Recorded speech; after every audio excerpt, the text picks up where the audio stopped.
Assalamualaikum warahmatullahi wabarakatuh. Ketemu lagi dengan Kak Furkan di channel Arif Furkan. Pada video kali ini Kak Furkan kembali berbagi informasi ya seputar P3K 2024 dan CASN atau CPNS 2024. Langsung saja kita ke informasinya. Ini ada informasi yang cukup baru ya tentang formasi dari Pemda ya. Jadi memang untuk pelaksanaannya memang kita belum jelas ya kan pelaksanaannya itu kapan.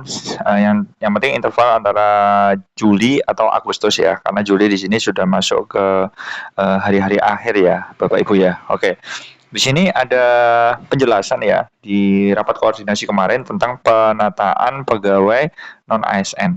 Nah, penataan pegawai non ASN. Jadi untuk masing-masing Pemda itu sudah memetakan ya teman-teman ya. Jadi Pemda itu sudah memetakan formasinya, cuma nanti kita tinggal menunggu aja ACC dari BKN. Nah, jadi teman-teman bisa cek formasinya di tiap Pemda dengan cara menanyakan di daerah masing-masing seperti itu. Kemudian di sini ada sebuah larangan ya, Bapak Ibu ya, larangan di mana pejabat pembina kepegawaian atau pejabat lain di instansi pemerintah yang berwenang melakukan pengangkatan itu dilarang mengangkat pegawai non ASN atau nama lainnya selain pegawai ASN. Oke. Jadi untuk pengangkatan ya cuma satu aja Bapak Ibu ya, yaitu ASN ya kan. Bisa P3K, bisa PNS tentunya ya. Jadi untuk saat ini tentunya untuk guru itu biasanya PPBK, sudah nggak ada lagi CPNS. Jadi dilarang mengangkat ya, termasuk mengangkat honorer juga dilarang ya. Di Desember ini sudah terakhir ya. Di tahun 2024 ini sudah honorer ini sudah tidak ada ya kan, 2024. Jadi ini terakhir 2025 itu sudah tidak ada lagi istilah honorer. Makanya nanti ada usulan untuk P3K yang paruh waktu, misalkan tidak kebagian formasi ya teman-teman ya. Untuk teman-teman yang tidak ada atau tidak kebagian formasinya itu nanti diarahkan ke P3K yang notabene itu paruh waktu. Tetapi ini juga masih belum disahkan teman-teman ya, kita nunggu saja kabar teranalnya itu bagaimana seperti itu. Kemudian di sini Bapak Ibu bisa melihat ada penataan pegawai non ASN atau nama lainnya selain pegawai ASN. Paling lambat Desember 2024. Nah, ini ya Bapak Ibu ya. Jadi terakhir itu 2024 ini. Jadi setelah itu tidak ada istilah lagi honorer. Nah, di sini terdapat dua kondisi ya. P3K dapat mengangkat P3K paruh waktu, dan ini unsur untuk pegawai non ASN yang bertugas di instansi pemerintah ini disesuaikan dengan peraturan pemerintah. Yang ini notabene regulasinya masih disusun. Nah, teman-teman harus mengikuti kabar terbarunya ya teman-teman. Untuk regulasi ini proses ya kan. Untuk regulasi P3K 2024 ini masih proses penyusunan. Jadi kalau di sini regulasinya sudah clear, insya Allah akan dibuka seleksinya seperti itu. Kemudian lanjut. Nah, di sini ada perlu Bapak Ibu ketahui ada dua jabatan nih. Ada jabatan manajerial dan non manajerial. Nah, ini klasifikasinya di ASN P3K itu ada manajerial sama non manajerial. Nah, ini ASN P3K atau CPNS juga sama sih teman-teman ya.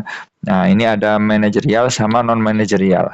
Di mana ini sudah sesuai UU Undang-Undang Nomor 20 di tahun 2023 kemarin, di mana pasal 17 menyebutkan ketentuan lebih lanjut mengenai jabatan manajerial sebagaimana dimaksud dalam pasal 14, 15 dan 16 diatur dalam peraturan pemerintah. Nah, seperti ini Bapak Ibu ya. Kemudian di pasal 18 juga dijelaskan bahwa ketentuan lebih lanjut mengenai jabatan non manajerial diatur dalam peraturan pemerintah juga. Nah, di mana ruang lingkupnya apa aja? Ruang lingkupnya adalah jabatan fungsional itu akan dikategorikan sebagai dalam rumpun JF, sedangkan jabatan pelaksana akan dikelompokkan dalam klerek, teknisi, dan operator. Menteri menetapkan panduan berupa setiap kompetensi ya, setiap jabatan dan persyaratan jabatan. Nah, ini adalah penataan non ASN yang akan direncanakan. Cuma di sini memang belum dibuka ya, Bapak Ibu ya. Jadi belum dibuka untuk P3K tahun 2024.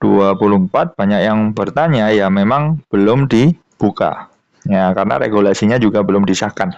Nah, seperti itu Bapak Ibu ya. Oke. Kita lanjut. Nah, di sini ada jenis apa jabatan nih. Nah, jenis jabatannya ini ada macam-macam. Ada yang posisinya itu, nah ini jenis jabatan, ada JPT, administrator, sama pengawas. Nah, ini yang masuk sekelompok jabatan yang memiliki fungsi memimpin unit organisasi dan memiliki pegawai yang berkedudukan langsung di bawahnya untuk mencapai tujuan organisasi. Nah, jadi intinya di atas ya dia, Bapak Ibu ya. Nah, di sini ada jabatan fungsional dan pelaksana. Nah, di sini adalah sekelompok jabatan yang mengutamakan kompetensi yang bersifat teknis sesuai bidangnya dan tidak memiliki tanggung jawab langsung dalam mengelola dan mengawasi kinerja pegawai. Nah, dari sini Bapak Ibu bisa perhatikan jenis jabatan itu ada dua, bisa apa yang pertama, yang kategori A itu fungsional dan pelaksana. Yang kategori B itu bisa administrator, pengawas, sama JPT. Nah, seperti itu. Jadi ini tiap daerah itu pasti ada susunannya teman-teman ya. Nanti teman-teman bisa koordinasi dengan Pemda untuk terkait formasi ya kan. Formasinya, kalau formasinya itu pas ya kan, insya Allah nanti tuntas semua ya kan. Kalau formasi yang usulkan Pemda itu sudah disetujui oleh BKN semua ya kan, dan jumlahnya itu sama ya kan, honorernya itu sama atau bahkan melebihi, itu bakaran peluangnya besar ya untuk teman-teman menjadi ASN P3K 2024 di tahun ini tentunya ya. Oke. Nah, ini ada hak dan kewajiban ASN. Nah, ini insya Allah sudah sering ya kan diulas ya Bapak Ibu ya. Di sini penghargaannya ada gaji atau upah, kemudian ada finansial, tunjangan, kemudian ada jaminan sosial, kemudian ada lingkungan kerja, pengembangan diri, dan bantuan hukum. Nah, untuk cuti itu juga sama ya, cuti sama dengan PNS P3K ya kan, karena statusnya itu adalah ASN. Nah, di sini ada cuti tahunan, cuti besar, cuti sakit, cuti kelahiran anak, cuti bersama, cuti di luar tanggungan negara. Nah, untuk cuti di luar tanggungan negara itu biasanya kasus-kasus khusus ya Bapak Ibu ya. Jadi misalkan kita mau terapi ya kan, terapi itu katakanlah cutinya itu berapa, ambil 5 bulan ya kan, itu nggak apa-apa teman-teman, asalkan Pemda sudah menyetujui, sudah ada prosedurnya. Tetapi selama 5 bulan ini kita tidak dapat gaji ya kan. Nah, tidak digaji, tidak ada gaji yang dikirimkan karena di sini di luar tanggungan negara. Nah, ini syarat-syaratnya bisa teman-teman searching ya jadi Google ya. Nanti enak nanti. Kemudian kewajibannya apa aja? Kewajibannya itu ini tentunya setia dan taat, menaati ketentuan, melaksanakan nilai dasar ASN, menjaga netralitas, bersih ditentukan di seluruh wilayah negara. Nah, ini sudah teratur semua ya, dan tidak mentaati kewajiban itu sudah dikenakan pelanggaran ya, disiplin, dan dijatuhi hukuman disiplin. Nah, hukumannya bisa disiplin tingkat 1, 2, 3, dan disiplin berat. Nah, penjatuhan hukuman ini diberikan kepada pegawai ASN harus didokumentasikan dalam platform digital manajemen ASN. Nah, jadi ini di-share teman-teman ya. Jadi seperti itu. Jadi nanti memang antara Juli dan Agustus ya Bapak Ibu ya. Jadi kita tunggu saja kabar terbarunya. Oke, sekarang kita ke ini. Kita balesi ada yang komen ya di channelnya Kak Furkon. Ini ada Ibu Mestika Sarage. Nah, di sini awas data siluman Pak, batang hidungnya tak pernah kelihatan tapi bisa masuk P3K. Ya, ini memang beberapa daerah ya, mungkin ya tidak semua sih, karena ya memang cukup sulit ya menyelundupkan honorer. Ya semoga saja tidak terjadi di tahun ini ya kan, seperti itu Bapak Ibu ya kan, semoga saja tidak ada di tahun ini, karena kasihan ya teman-teman honorer sudah ngantri ya kan, nanti ada yang bawa ya kan. Ya seperti itu. Jadi semoga saja tidak ada di tahun ini ya kan, kasus seperti itu. Kasus seperti itu kita ketik saja itu lah, seperti itu. Amin.